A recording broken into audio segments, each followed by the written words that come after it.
Santidad, Presidente del Gobierno, Presidente del Senado, Presidenta del Tribunal Constitucional, Presidenta del Tribunal Supremo y del Consejo General del Poder Judicial, miembros del Congreso y del Senado, autoridades, señoras y señores.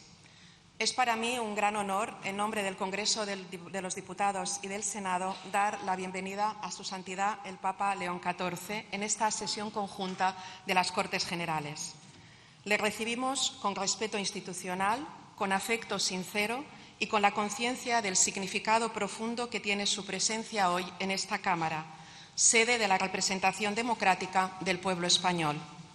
Su visita constituye un momento de especial relevancia para nuestro país y para nuestras instituciones, porque en tiempos de incertidumbre global y de una polarización que amenaza con debilitar las democracias, necesitamos más que nunca espacios de encuentro capaces de convocarnos alrededor de aquello que compartimos: la lucha por la dignidad humana, la justicia y la esperanza.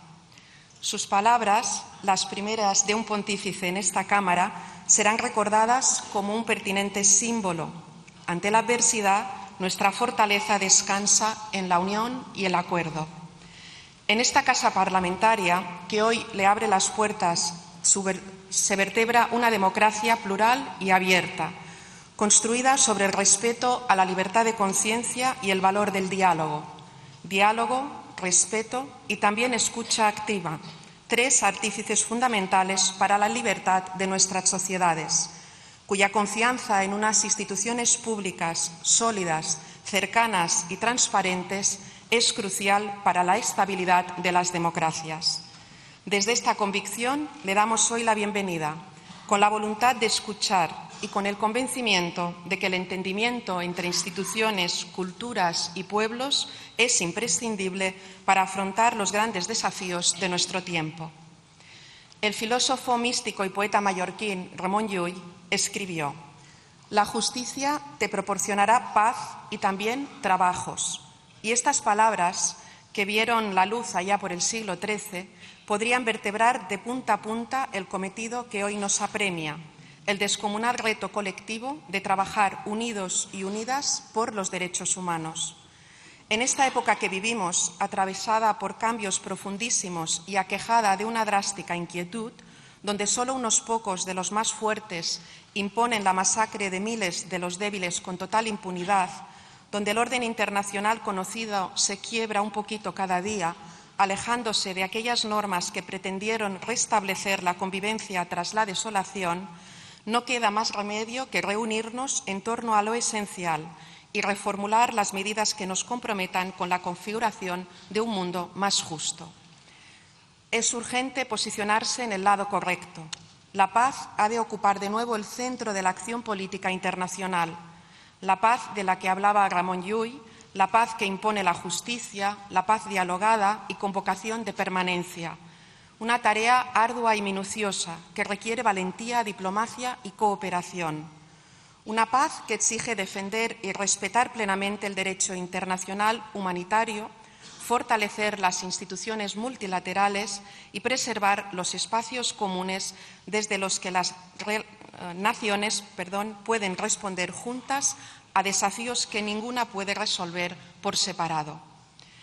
Nuestro cometido jamás ha de ser multiplicar los conflictos, sino trabajar codo con codo para solucionarlos. El multilateralismo es una condición para la posibilidad de la convivencia internacional y una garantía frente a la fragmentación, el aislamiento y la imposición de la fuerza y la sinrazón.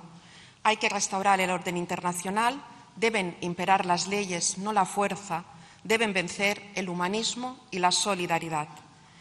Y solo vencerán, qué duda cabe, si concentramos nuestro empeño en las tareas democráticas que las sociedades a las que representamos nos recomiendan.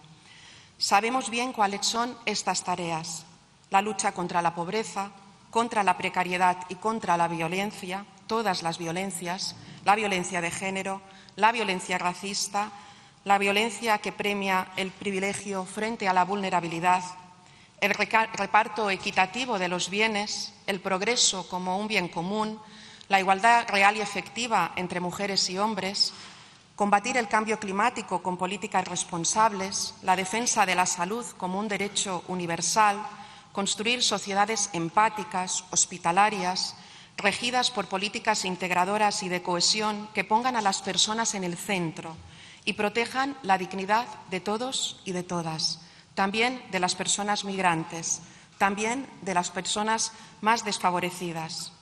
O alguna tarea concreta a la que su santidad hacía referencia, como la llaga abierta que suponen los abusos en la Iglesia y la reparación y la indemnización a las víctimas, que tanto se ha hablado en las Cortes Generales, sobre todo a raíz del riguroso informe que nos presentó el Defensor del Pueblo. En definitiva, señorías, como les decía, tenemos la tarea fundamental de acabar con las desigualdades. Acabar con las desigualdades desde el convencimiento de que la diferencia y la multiplicidad son signos de riqueza y de que el futuro, como también el pasado, se siembra en el fértil abrazo entre culturas. Porque la sociedad a la que debemos aspirar es aquella que reconoce, tal y como su santidad ha escrito en la encíclica Magnificat Humanitas, que en la pluralidad de voces y visiones que a veces recuerda la dispersión de las lenguas, existe, sin embargo, una posibilidad luminosa, la de edificar juntos, transformando la diversidad en un recurso y haciendo de la escucha y del diálogo el terreno común en el cual hacer crecer la justicia y la fraternidad. Identificarse con las palabras de su santidad es una obligación ética de cualquier Estado democrático, como lo es, indudablemente, coincidir con la profunda reflexión que da motivo a esa primera encíclica, que la tecnología ha de estar al servicio de la humanidad. Los avances científicos han generado progreso desde tiempos inmemoriales, pero el desafío en el que nos encontramos ahora mismo, frente a la desorbitada e impredecible revolución de la inteligencia artificial, resulta un escenario enormemente disruptor. Es necesario, por tanto, construir formas de cooperación, delimitar las maneras de actuación bajo unos supuestos solidarios, empáticos y responsables, que garanticen un acceso igualitario, que la razón de ser de esta poderosísima herramienta sea la búsqueda de la dignidad de todas las personas y el bien de los pueblos, no el enriquecimiento de unos pocos, no la encarnizada lucha de poder a la que ahora asistimos, porque de otra manera el progreso estará efectivamente doblegado a las lógicas del poder. Permítanme señalar que España ya ocupa un decisivo papel en esta senda y hace apenas unos meses tuvo lugar aquí, en el Congreso de los Diputados, la primera reunión del Panel Científico Internacional de la Inteligencia Artificial de la ONU, un organismo creado para fomentar un uso seguro y ético de la inteligencia artificial a escala mundial. Es nuestro cometido, está en nuestras manos. Debemos reorientar la economía hacia la dignidad y la tecnología hacia la igualdad, la estabilidad y la inclusión. Impongamos de una vez nuestras políticas humanitarias y responsables, porque ninguna innovación será verdaderamente valiosa si erosiona aquello que nos define como sociedades libres y democráticas. Señorías, nuestra tarea institucional consiste en escuchar nuestro tiempo, responder a sus desafíos y proteger los valores que sostienen nuestra convivencia. Hoy, esta Cámara reafirma su compromiso con la paz, con la cooperación internacional, con la igualdad, con la defensa de los derechos humanos y con la dignidad inviolable de todas las personas. Hoy, recibiendo a su santidad con respeto y con gratitud, nos aliamos en una responsabilidad compartida, una que allane el necesario camino hacia la esperanza. Hoy afianzamos nuestra confianza en el mañana, en la posibilidad de un mundo mejor y, por supuesto, en el ser humano. Creemos, sí, como escribió la poeta Ángela Figuera Aymeric, en el ser humano, porque se acuesta y duerme bajo el rayo y ama y engendra al borde de la muerte, y alza a su hijo sobre los escombros y cada noche espera que amanezca. Su Santidad, muchísimas gracias por acompañarnos en esta sede de la soberanía popular. Sea bienvenido a las Cortes Generales de España. Tiene usted la palabra. Estamos ansiosos por escucharle.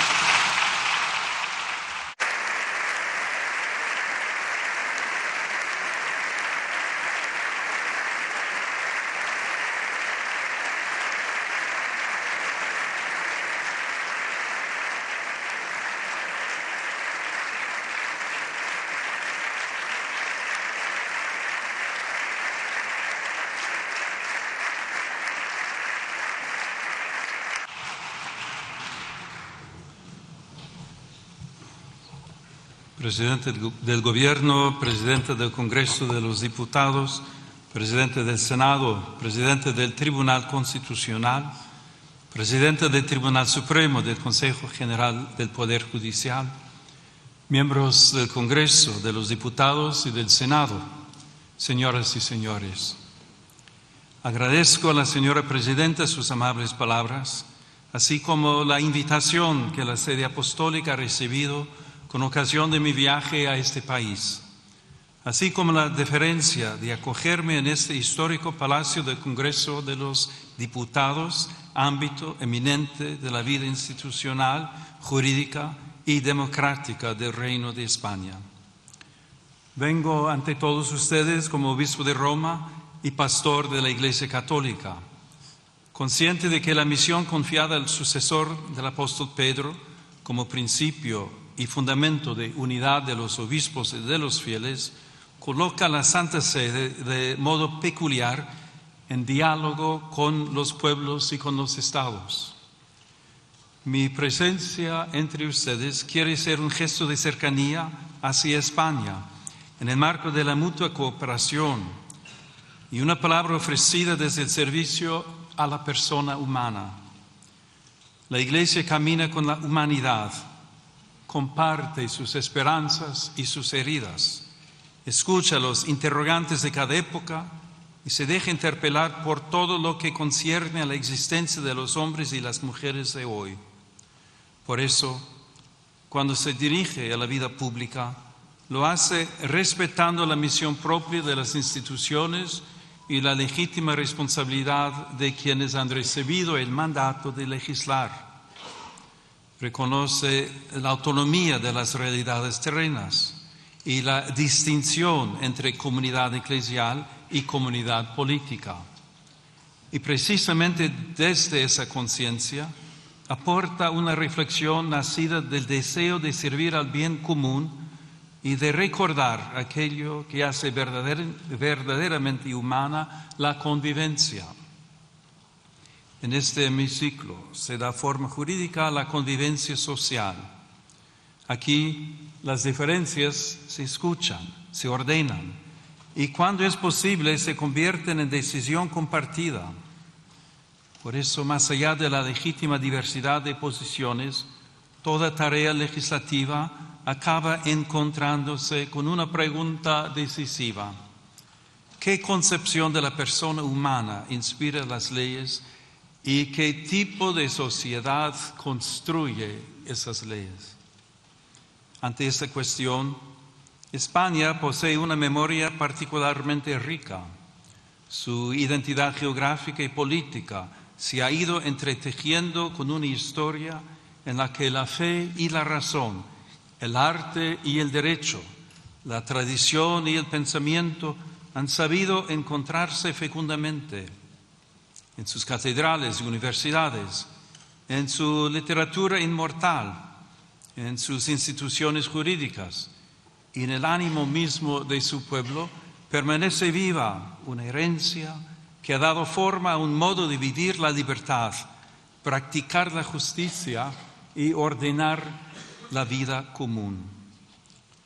Desde las páginas universales del Quijote, donde Cervantes proclamó que la libertad es uno de los más preciosos dones que a los hombres dieron los cielos, hasta la hondura espiritual de Santa Teresa de Ávila, y desde la gran tradición jurídica española hasta la inquietud metafísica de Unamuno, que recordaba que el hombre no se resigna a morir del todo, España ha sabido mirar al ser humano como algo más que una pieza del orden social, económico, político.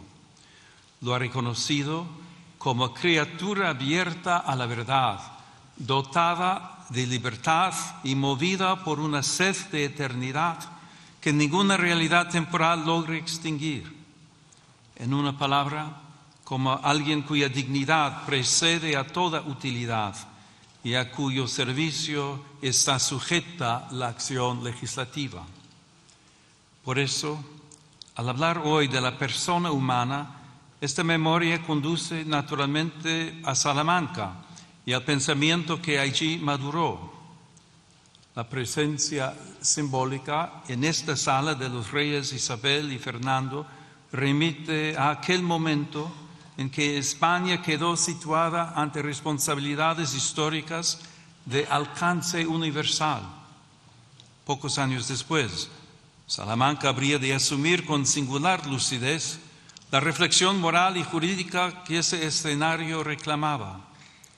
En aquella sede universitaria, hace 500 años, cuando se abrían mundos nuevos y posibilidades inmensas en las relaciones entre los pueblos, algunos maestros comprendieron que la razón no podía ser invocada para revestir de legitimidad cuanto la fuerza o el interés presentaban como conveniente. Introdujeron así en el discernimiento histórico la pregunta por el valor irreductible de todo ser humano y los límites morales del poder. Hay que reconocer que la sociedad y la misma Iglesia no siempre estuvieron a la altura de las intuiciones que encontraban eco en su propia tradición cristiana. Sin embargo, aquel interrogante abrió un horizonte intelectual y moral que desbordó su propio momento histórico. La intuición del totus orbis, de una comunidad humana más amplia que cualquier poder particular, permitía afirmar la existencia de vínculos jurídicos y morales entre los pueblos. Desde España, la reflexión de la Escuela de Salamanca y de manera particular Fray Francisco de Vitoria, junto con otros dominicos jesuitas, contribuyó a formar una conciencia jurídica y moral capaz de recordar que la autoridad lleva siempre consigo una responsabilidad y que todo ser humano debe ser reconocido como sujeto de derechos y deberes. Ese anhelo sigue hablando también hoy, que la dignidad, la justicia y el bien común sean la medida de las relaciones sociales, tanto a nivel nacional como a nivel internacional. Esta es una de las grandes herencias de España, haber unido la acción histórica con la lucidez de la razón moral. Aquella contribución, nacida a orillas del Tormes, trascendió las aulas y las bibliotecas y llegó a formar parte de una conciencia más amplia, compartida por la comunidad internacional que sigue preguntándose cómo construir la paz sobre el reconocimiento de la persona y no sobre la imposición de la fuerza. Ese legado vive también en estas Cortes, cada vez que el legislador se pregunta cómo hacer que lo posible sea justo, que lo legal sea verdaderamente humano y que la voluntad de la mayoría custodie aquellos bienes que pertenecen a todos y respete aquello que ninguna mayoría puede legítimamente vulnerar. La pregunta salmantina sigue acompañando la tarea de quienes sirven a la vida pública. Hoy, los nuevos mundos que se abren ante nosotros ya no se dibujan en los mapas, se despliegan en la técnica, en la economía, en la biomedicina y en el universo digital, donde el poder humano alcanza ámbitos cada vez más delicados de la vida personal y social.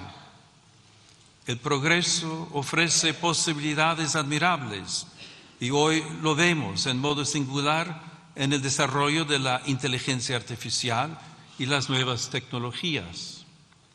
Como he recordado en mi reciente encíclica, la tecnología en sí misma no es neutral porque toma el rostro de quien la concibe, la financia, la regula y la utiliza.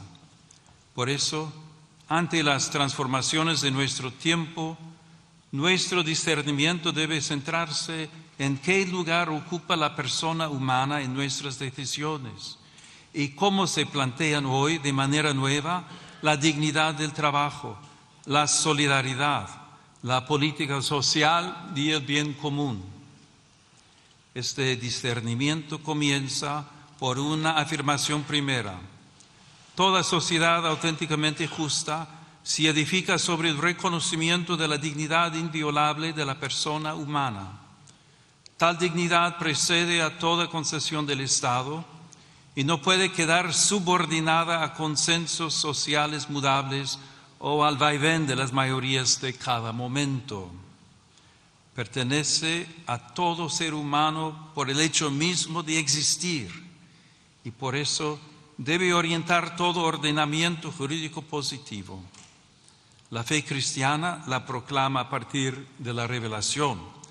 La razón humana puede reconocerla como exigencia inscrita en la verdad del hombre. Cuando esta convicción permanece viva, el derecho se convierte en amparo de todos y en garantía frente a la imposición de intereses y agendas particulares. Sobre este fundamento, me corresponde pronunciar hoy una palabra serena y firme ante quienes tienen la grave responsabilidad de ordenar jurídicamente la convivencia social. Esta convivencia puede verse amenazada por la cultura del descarte, como tantas veces advirtió el Papa Francisco. En este sentido, si la vida deja de ser reconocida como un valor fundamental, ¿qué futuro pueden tener nuestras sociedades? ¿Puede llamarse plenamente justa una comunidad que deje en la sombra al niño aún no nacido, al anciano, al enfermo, a quien sufre en silencio o a quien depende enteramente del cuidado de los demás?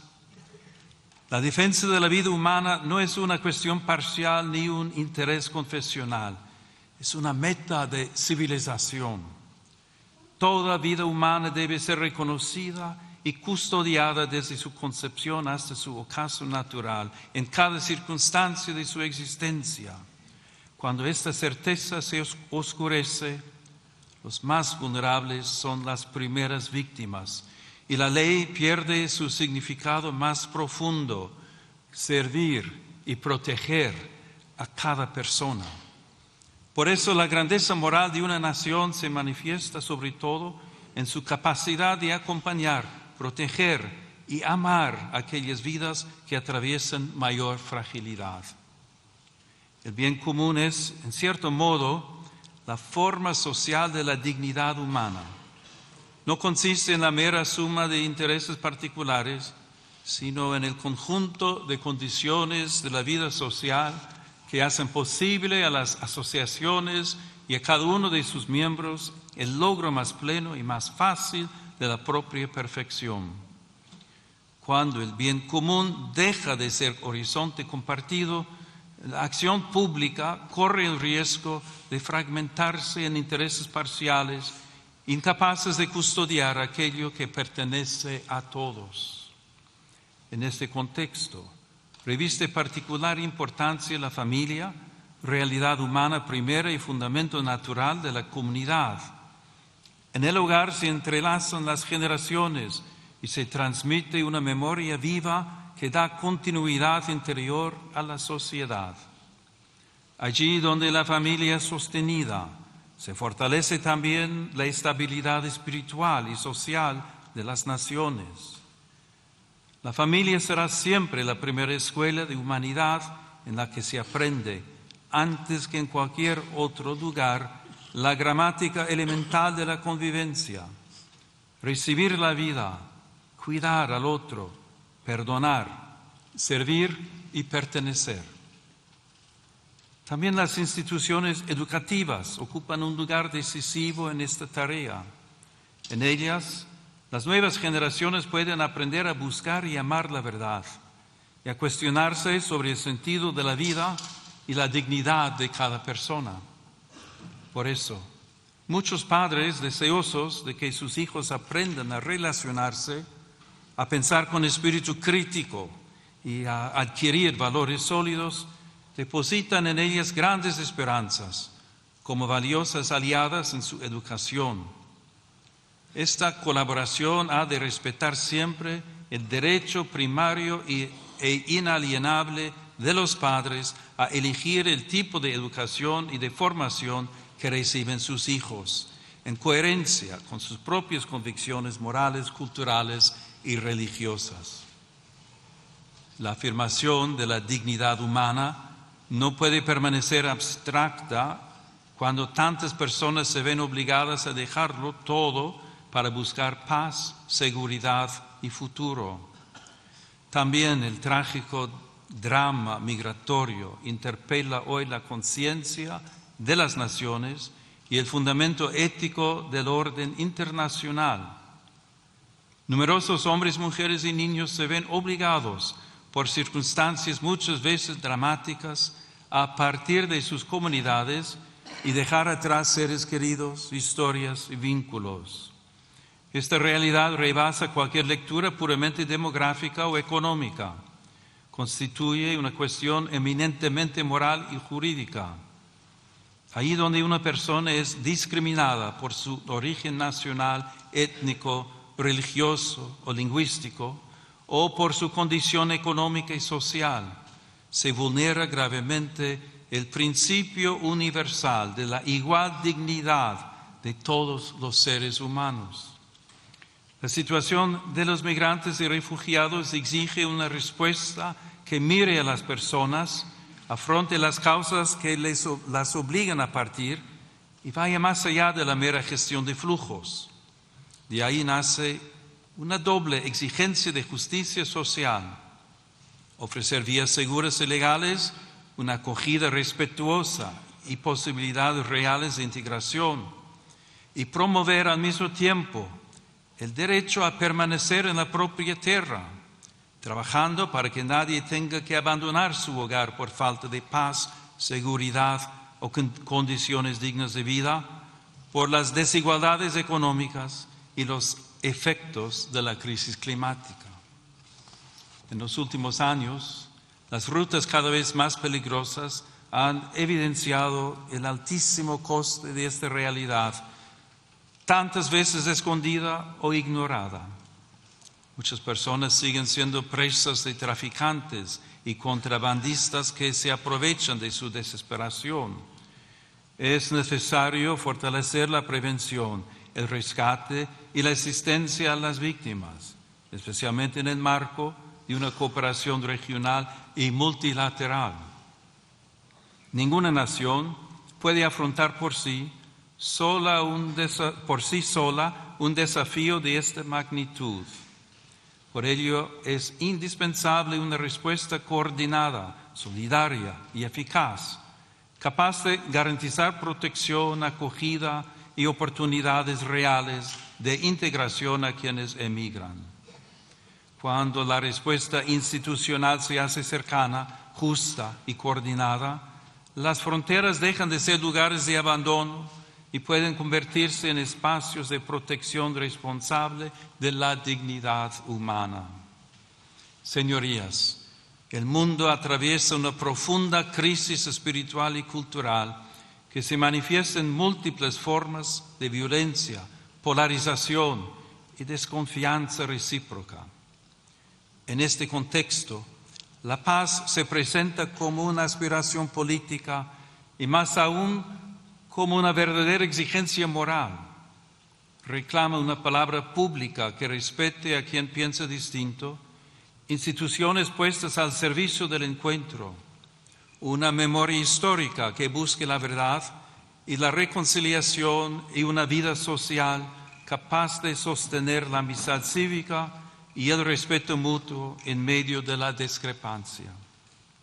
En el plano internacional, la paz exige valentía diplomática, responsabilidad ética y una visión de futuro fundada en el respeto a la identidad de cada pueblo y en la obligación de los estados de resolver sus controversias por los caminos pacíficos que ofrece el derecho internacional.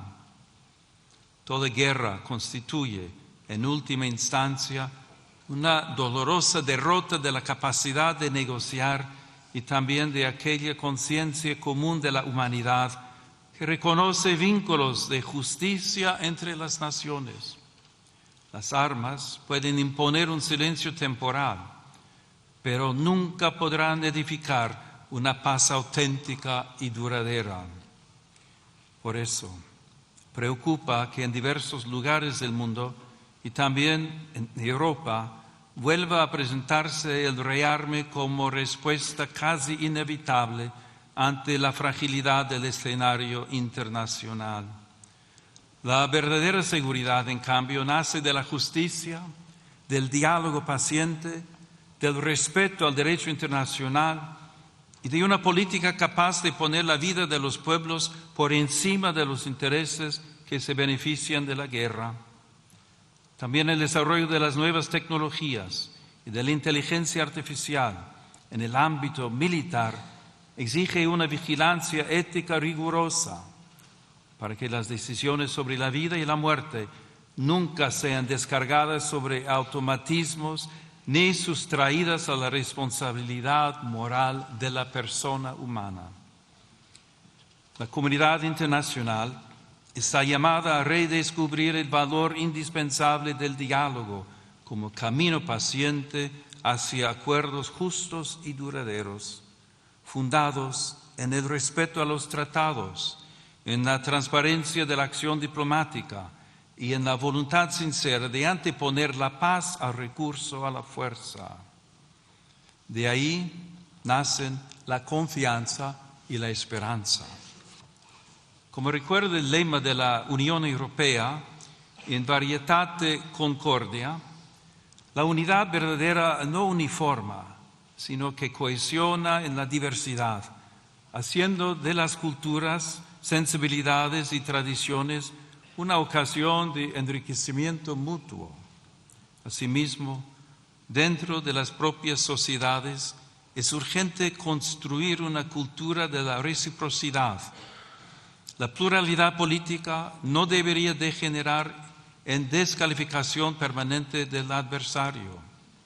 En una convivencia madura, incluso el conflicto puede convertirse en camino hacia la paz cuando las diferencias se dejan mitigar por la escucha y se ordenan al reconocimiento de las necesidades, los anhelos y las capacidades de todos.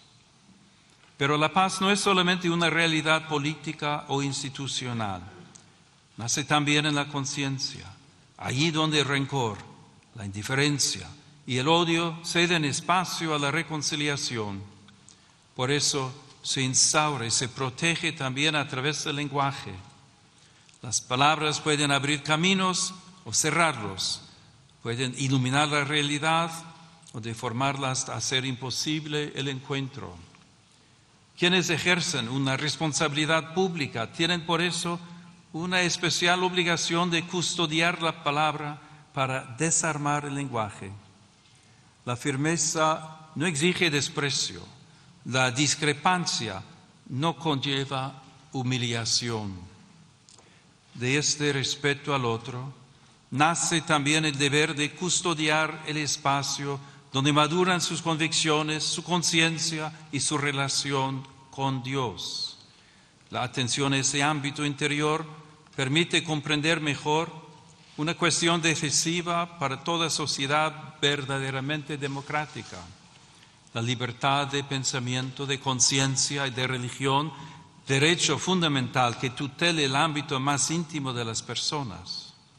La libertad sobre la que se edifica el Estado contemporáneo, si es auténtica, reconoce la dimensión religiosa del ser humano, la respeta y la tutela jurídicamente, y evita que alguien tenga que renunciar a contribuir a la sociedad en la que vive por causa de su fe. Sin confundir el plano jurídico con el moral, conviene recordar también que la libertad necesita una comprensión plena de sí misma. Ser libre no significa únicamente estar libre de coacciones o disponer de muchas posibilidades de elección. Significa poder reconocer el bien y adherirse a él responsablemente. Por eso, toda sociedad efectivamente libre requiere también una justa delimitación del poder público, de modo que la libertad de las personas, de las comunidades y de las asociaciones no sea indebidamente restringida. Desde esta perspectiva, la legítima autonomía del orden temporal jamás debe interpretarse como hostilidad hacia el fenómeno religioso. La fe no pretende imponerse mediante privilegios ni coerciones. Sin embargo, tampoco puede ser relegada al silencio como si fuese irrelevante para la vida pública. En este contexto, el sigilo sacramental de la confesión reviste una importancia especial para la Iglesia Católica. Se inserta en el ámbito más amplio de la libertad religiosa, que garantiza a las comunidades creyentes un espacio propio de vida, organización y disciplina interna.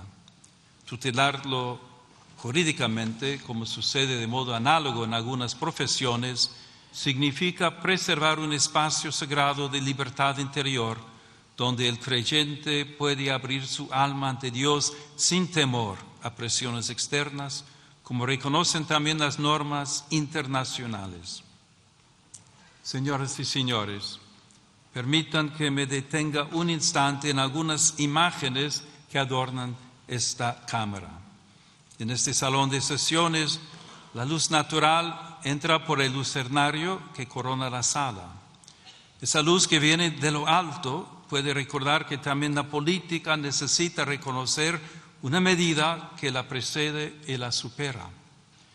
También las pinturas que evocan en la parte superior del muro principal la recepción del Evangelio y del Decálogo recuerdan algo esencial, sin confundir el orden político con el religioso.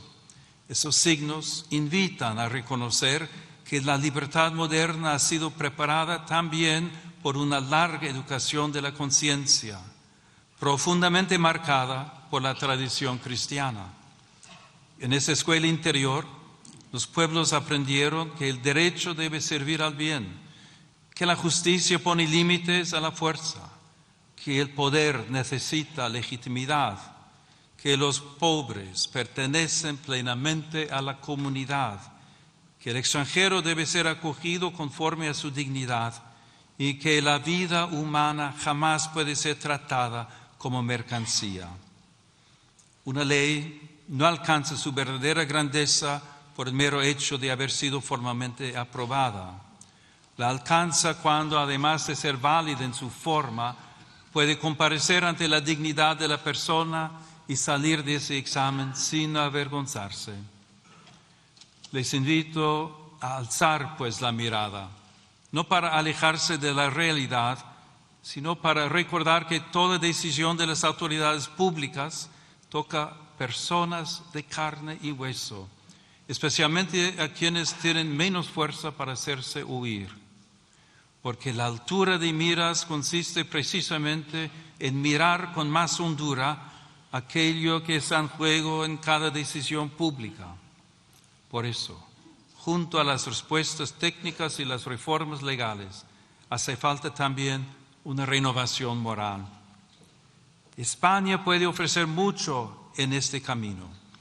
Cuenta con una lengua que une continentes, una tradición cultural, jurídica y espiritual que ha sabido poner en diálogo fe y razón, derecho y conciencia, unidad y pluralidad. Esta experiencia histórica recuerda también el valor de la concordia y del esfuerzo paciente por construir una convivencia pacífica y justa. Que esta noble nación jamás pierda la memoria de sus raíces ni la audacia de mirar al futuro. Que España continúe siendo tierra de encuentro, de cultura, de solidaridad y de esperanza. Y que su vida pública sepa unir siempre la firmeza de las convicciones con la nobleza del diálogo y la grandeza del servicio. Que Dios conceda paz a todas las naciones de la tierra, concordia a las familias y serenidad a las conciencias. Y que sobre el reino de España, marcado por la huella apostólica de Santiago y por la presencia maternal de la Virgen del Pilar, desciendan días de prosperidad, justicia y paz duradera. Muchas gracias.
Es que si no lo reventamos. Si le pasa todo eso, ¿sí?